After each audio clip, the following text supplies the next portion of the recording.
Magluluto naman ako ngayon ng hapunan namin. Inuna ko na nga munang isalang itong sinangag.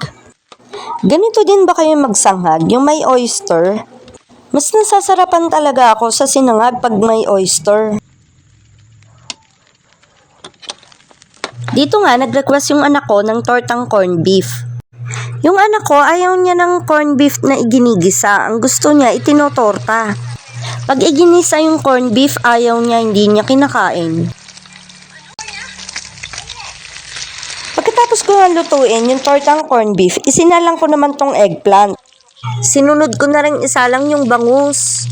Hi, Chuck! Napapasarap na naman ang kain ng personability. Heto nga, tapos na rin ako magluto. Naghain na ako para makakain na din kami. Habang kumakain nga kami, syempre hindi mawawala ang kwentuhan. Ayun lang po, salamat sa panonood.